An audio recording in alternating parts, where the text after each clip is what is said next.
Today on VOA Weekly, America's deadliest mass shooting in recent history in a city where guns are part of the culture. North to Alaska, where oil has residents more spoiled than the environment. We were awash in money, and it was easy and people didn't look ahead. 6A, repeat the address. On patrol in Palisades Park, New Jersey, home to an American immigration transformation.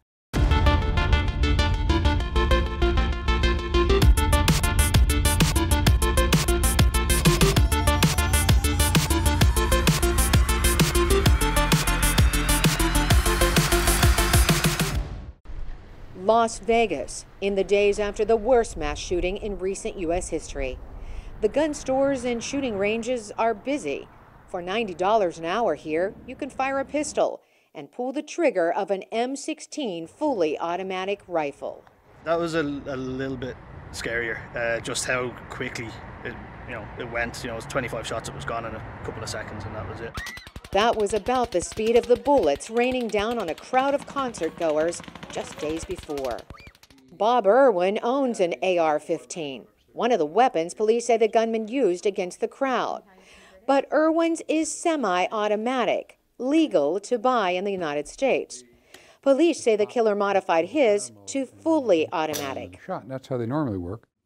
An individual cannot make a machine gun since May 19th of 1986, period. Except for one way, with a bump fire stock, which police say Paddock used on 12 guns. It's new technology to modify the trigger and is legal. Everything is available on the internet. Everything from conversion kits for under $100 to how-to videos. There are some restrictions on guns in Nevada.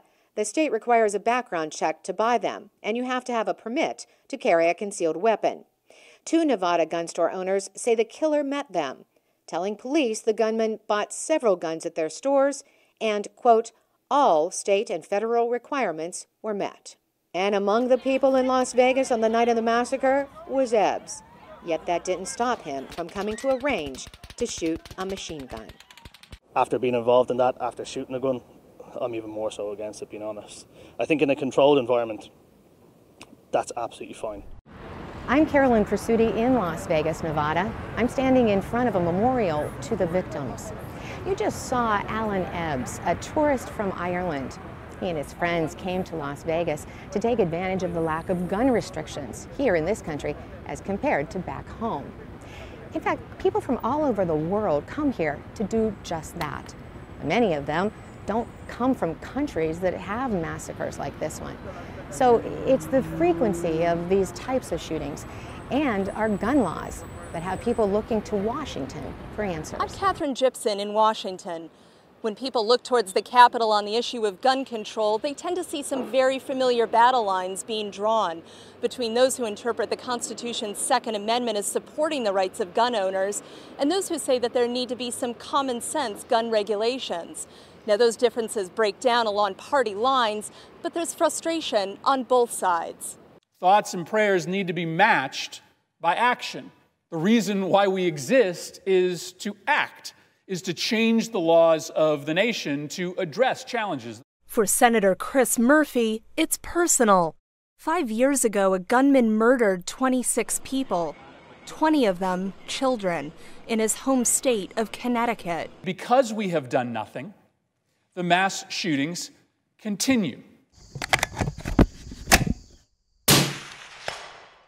But in America's divisive dialogue on guns, even timing is up for debate. Look, the investigation's not even been completed, and I think it's premature to be discussing legislative solutions, if there are any. As we see the dust settle and we see what was behind some of these tragedies, that mental health reform is a critical ingredient to making sure that we can try and prevent some of these things from happening. Reform that doesn't infringe on the rights of gun owners, who can be a powerful voice at the ballot box. I don't think restrictions do anything but prevent honest, law-abiding people from getting a weapon that they need and deserve to have, and with the freedoms we have in America. And while Hill Republicans said the other side was playing politics with guns, the Democrats are going to keep politicizing every tragedy that occurs.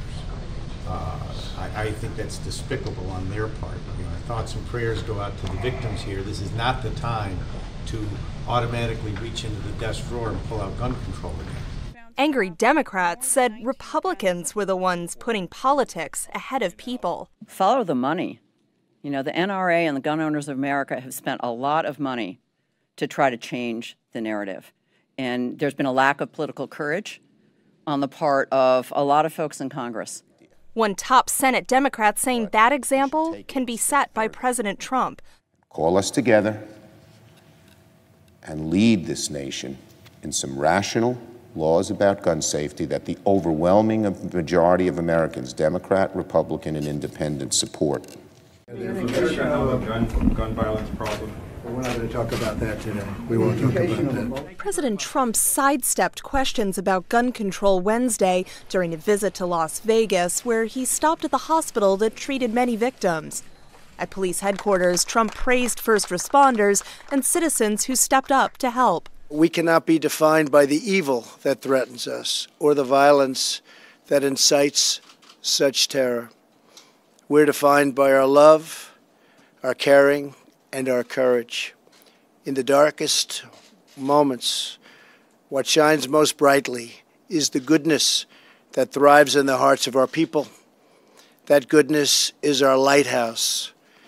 I felt so sad what happened on Sunday with the victims and their families, and I wanted to come out and support our community and help and donate blood. Some of my clients had people that worked there and they saw this thing happen, and it's horrible. I mean, you have to come together as a community to help when these things happen. It's just, we need to have each other's back. I'm coming today here to help a hand, to help our neighbor. There we go. Very good. Thank you. Thank you. We have to unite together, everybody help a hand. We're not just some gambling casino town that profits from everybody's travel, that we can get together as a community and we can actually support each other and have this amazing bond with all of our residents. When I saw what happened on the news, I was shocked. So many people injured and died. I feel that I need to do something. What a diverse turnout this is. This is beautiful to see everyone kind of get together and do something good, because we're all kind of the same. We're on the inside. Ahead on VOA Weekly, we take you to New Jersey to see America's first town whose majority is Korean American, and to Alaska, where oil fueled an economic boom that threatens to go bust.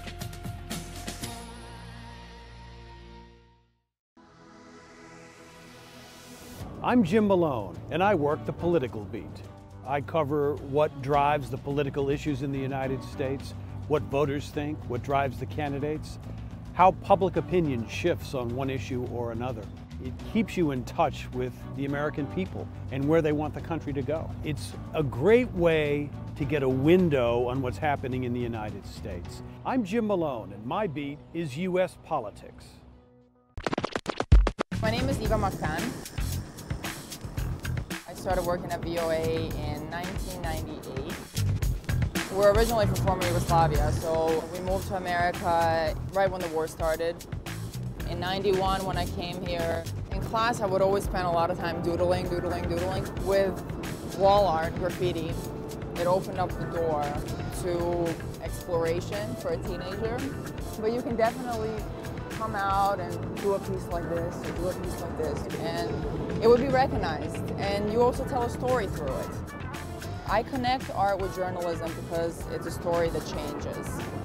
And it's not just a view, it's not just a personal perspective, it's a story. And it's a story to be told. And that's it.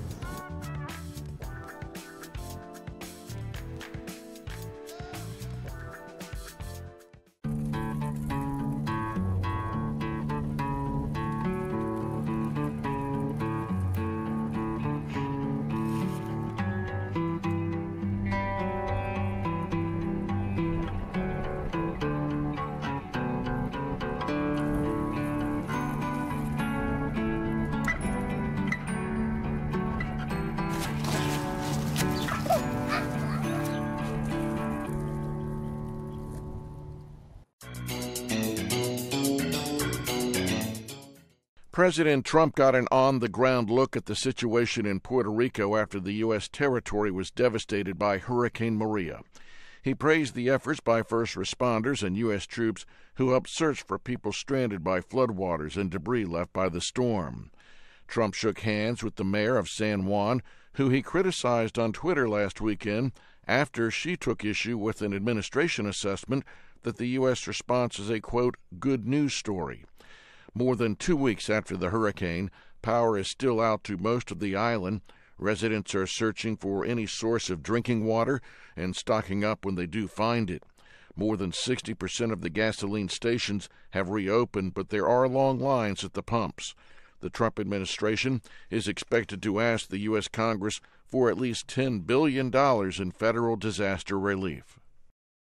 Puerto Rico is a U.S. territory taken from Spain at the end of the Spanish-American War in 1898. Puerto Ricans gained American citizenship in 1917, but not the right to vote for president or have voting representation in Congress. Today, Puerto Rico is one of 16 U.S. territories stretching from the Caribbean to the South Pacific.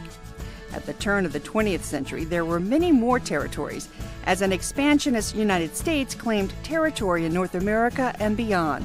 Some, like Alaska, became U.S. states, while others, like the Philippines, gained independence. 3 times during the 20th century, Puerto Rican Americans voted to stay a territory. Earlier this year, a majority of voters in Puerto Rico said yes to statehood, but the referendum was non-binding and boycotted by many. The U.S. Congress would have to approve statehood, something it has shown no willingness to do. The next to last U.S. territory to win statehood is Alaska, admitted to the USA in 1959. This month, Alaska celebrates the 150th anniversary of its transfer to the United States from Russia. At the time, the $7.2 million price tag was seen as a folly, but that investment paid off after oil was discovered beneath the tundra. And that set off an ambitious project, construction of the Alaskan oil pipeline. More than 1,200 kilometers long, it crosses tundra, rivers, and mountain ranges, carrying crude oil from Prudhoe Bay in the north, far beyond the Arctic Circle, to the Valdez Marine Terminal in the south.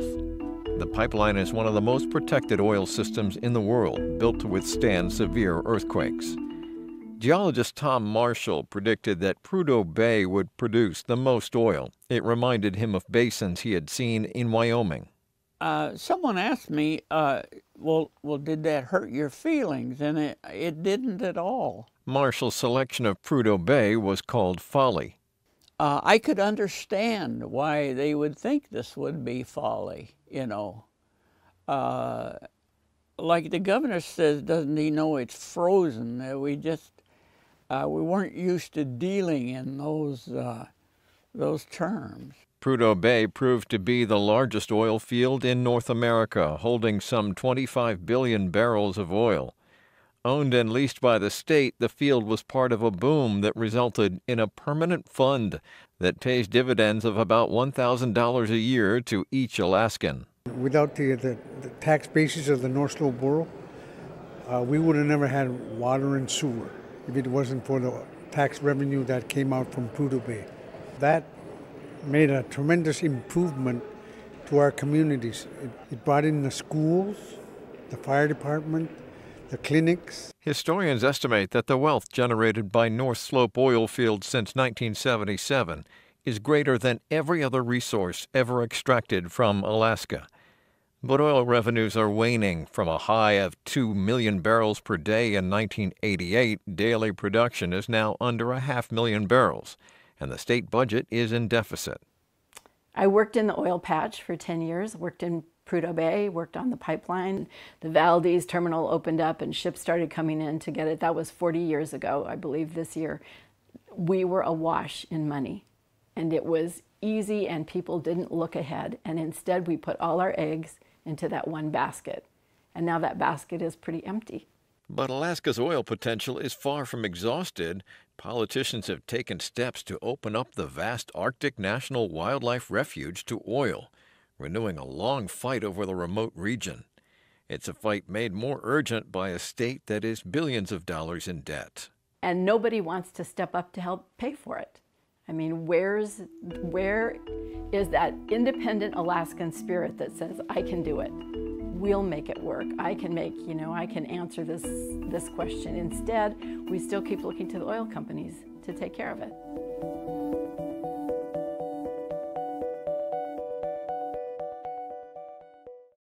Coming up on VOA Weekly, how the meaning of the phrase "take a knee" has changed from a gesture of respect to an act of protest, and one New Jersey town's historic transformation thanks to immigration. My name's Carla Babb, and I work the Pentagon beat. That access helps me to do better stories. Every day it's my responsibility to collect all of the defense news. It keeps our VOA viewers informed. I get to travel all across the globe. Anything that's defense related and how to protect and keep people safe, that's where I'll go. So it's never a dull moment at the Pentagon. My name is Carla Babb. This is my beat. My name is Shaka Sali.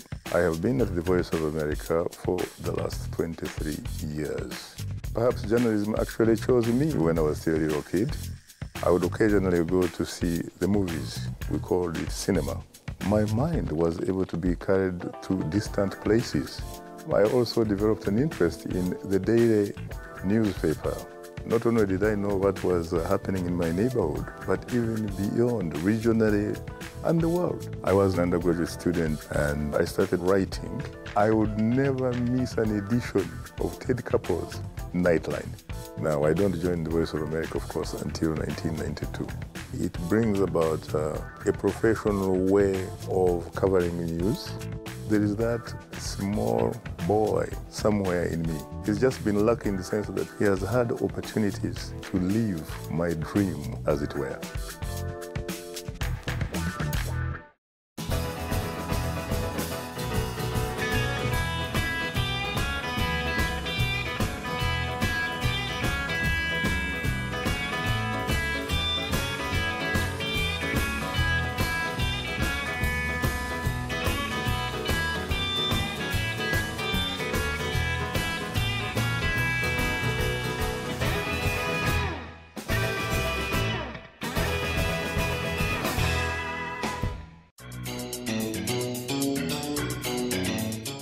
English has some strange phrases and sayings as words get strung together to create a new meaning.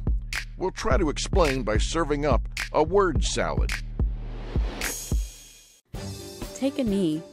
The phrase has taken a new meaning, a form of protest as actions by several American football players have triggered a controversy involving President Donald Trump.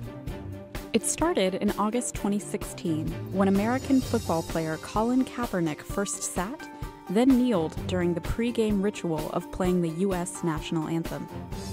Kaepernick said he acted to protest police brutality and racial injustice against African Americans.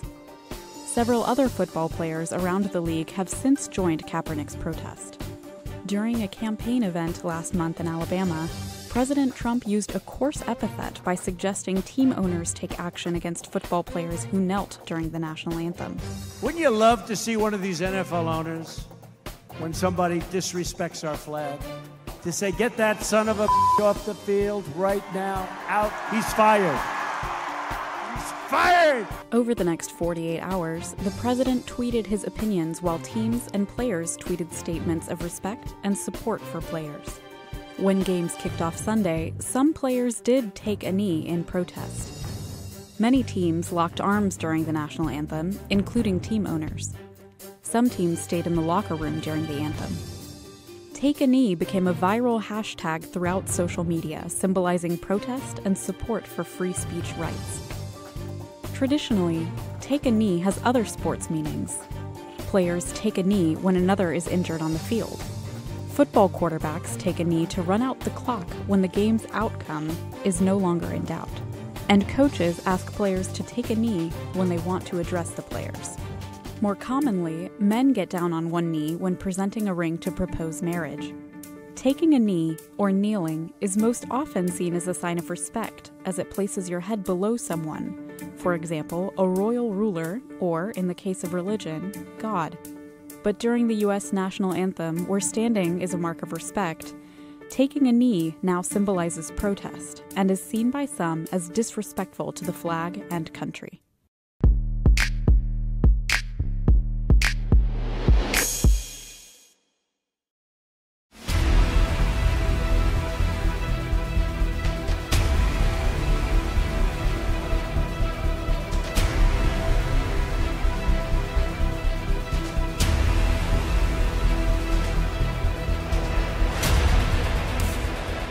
We took the bus and then we took the ferry, and it took a long time, but I guess it's absolutely worth it.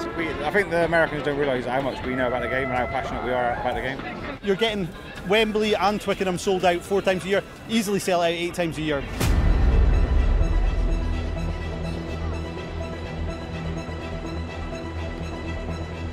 So this is their way of saying things need to change and to draw attention to it, and they're doing that perfectly because the whole nation, the whole world is talking about it. You stand for every anthem, regardless of whatever. Yeah. An anthem is an anthem, you respect it, whoever's.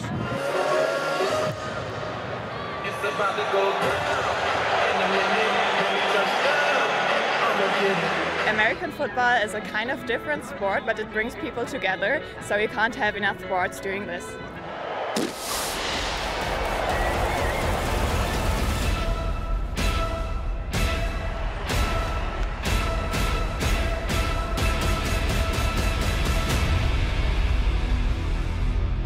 Next on VOA Weekly, Korean Americans transform a suburb of New York City into a place they can call home. I'm Jeff Selden, and I work the National Security Beat. National Security Beat is anything that affects the national security of the United States, from counterterrorism to surveillance to even relations with Russia. It's one of the most fascinating beats you can have. It's probably one of the more important beats that you can cover because it touches on so many areas of the world, so many areas of people's day-to-day lives. I'm Jeff Selden, and my beat is national security. I'm Patsy Widapuswara. I've been at VOA for 12 years. So almost 20 years ago, my friends and I from college, we started the first Indonesian debating society. We started debating internationally, and I found out that I liked it, and I'm pretty good at it. Debating paved the way for me to become a journalist because it was in one of these competitions where one of the judges, who's a big television producer in Indonesia, she saw me and then tracked me down after I graduated and offered me a job, and the rest is history. Between debating and journalism, there's a lot of similarity. You have to be able to look at an issue from different angles and then absorb the information and present it in the most effective manner. I like it here because I can be independent. Back home, there's censorship, first from the government, and then there's commercial pressures for ratings. But here, all we need to rely on is the VOA Charter, and I love my job. I can't imagine being anything other than a journalist.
Generations of people from New York and New Jersey knew this as Palisades Park, an amusement park with a wooden roller coaster and a Ferris wheel that delivered breathtaking views of New York City. Now, a new generation knows Palisades Park quite differently, as a town that has transformed itself into America's first, with Korean Americans as the majority of its population. 언제 어디서 무슨 일이 있을 수 있는 직업이기 때문에 펠팍이 한인들이 제일 여기 뉴저지나 이 지역에서 많이 사는 동네인데 경찰서도 생각하고 타운에서 생각하는데 한인 경찰들이 많이 필요하다. 그런 이유 때문에 제가 처음에 경찰 시작했을 때 한인 경찰들이 많이 없었어요. 선배들도 없었고. 근데 지금은 이제 한인 경찰들도 많아지고 펠팍 경찰서에서도 벌써 한인 경관들이 벌써 5명이에요. 그래서 후배들이 많이 생겼죠. More than 51% of Palisades Park residents are Korean.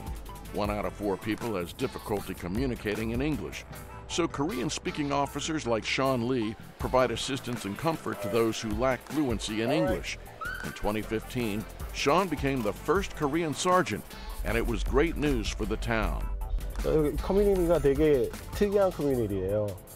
물론 한인 커뮤니티가 여기 한인 밀집 지역이다 보니까 한인들이 많이 사시고 이제 업소들도 많은데 문화를 모르는 경찰들은 이해를 못하는 점이 많아요.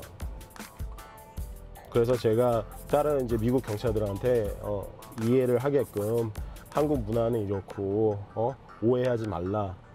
그럴 경우가 좀 많았어요.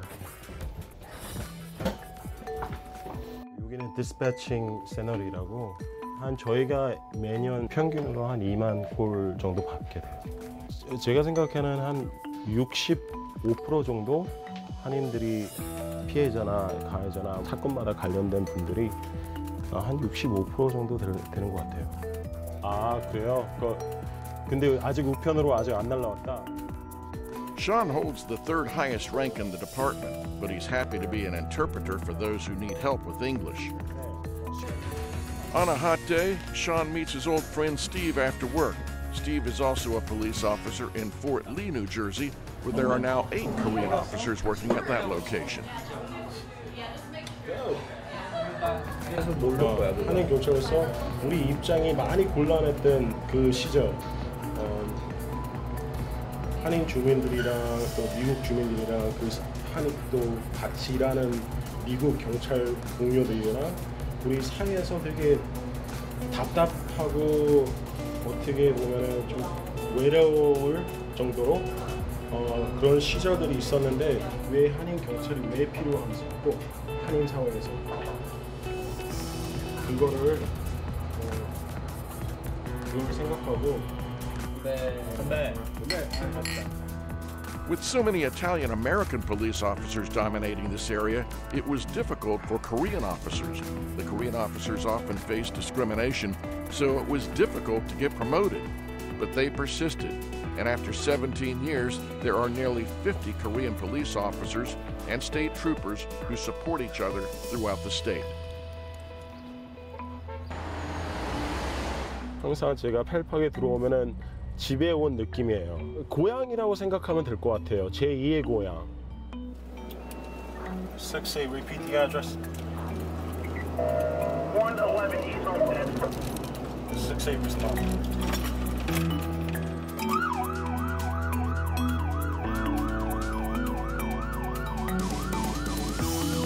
선배로서 후배들을 잘 인도해서 한인 커뮤니티를 위해서 열심히 일을 하면서 봉사활동도 많이 하고 특별히 한인들을 위해서 언제든지 제가 도와드릴 수 있는 그런 자리에 빨리 올라서 끝까지 하겠습니다. Looking ahead to next week on VOA Weekly, we go to America's Wild West and saddle up to get a glimpse of the cowboy life. Like VOA News on Facebook and follow us at VOA News on Twitter. Subscribe to VOA News on YouTube. Thanks for watching.